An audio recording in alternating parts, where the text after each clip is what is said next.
With the rise of English Baccalaureate, clearly there's been a higher requirement of languages to be delivered within schools. Now, there is a challenge of specialist teachers within languages, and then there's the question of what languages are they delivering. Now, most schools that I talk to have an ethic that they would like to be able to deliver 2 languages, at least at Key Stage 4. But the question then, in terms of the implications of the structure, is when do you give children exposure to the languages so that they can make a choice to do them later? Now, I would say it's a question of the pools of children that you have within whatever structures you've got that have experienced languages to be able to make that choice. So some schools will say, well, we'll divide our year group in half, and half will do, let's say, French, and half will do Spanish. And they do that for 3 years.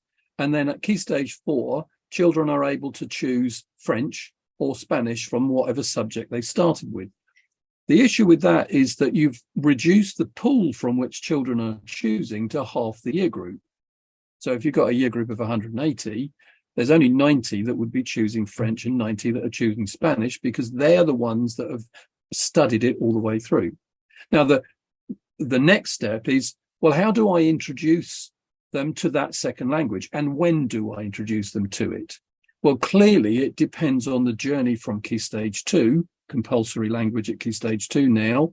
What experience have they had? Now, if your school is the same as most others, languages at Key Stage 4, languages at Key Stage 2 is dependent on the specialism of the staff. And it could be German, it could be Italian, it could be Urdu, it could be Mandarin, depends on who you have available to you in the primary area to provide those languages. Now, does that bring continuity onto Key Stage 3? And then how do those relate to each other in terms of what languages have they done previously, and then what languages do they choose?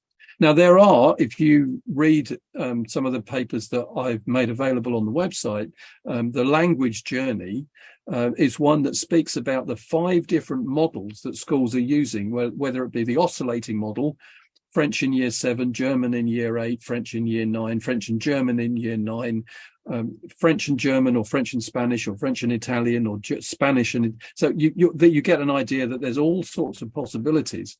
But how you shape it through the school, 1 language in year 7, a different language in year 8, 2 languages in year 9. Now, if we start talking about the continuity of learning, how does doing 1 language in year 7 and a completely different language in year 8 build continuity of learning? It's like the carousel modeling that design technology have lived with for many years.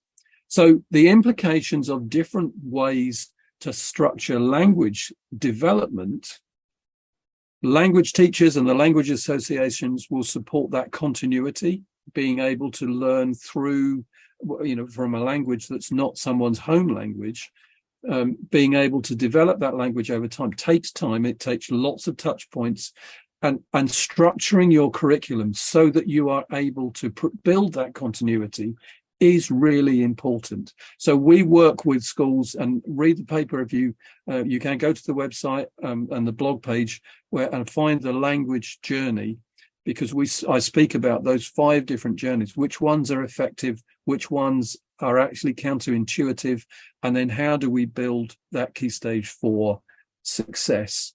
The last thing I'll say is the one thing that I see lots of is schools that are trying to up their EBAC by just introducing at Key Stage 4 lots of language delivery without considering the journey, which is why we refer to it as the journey.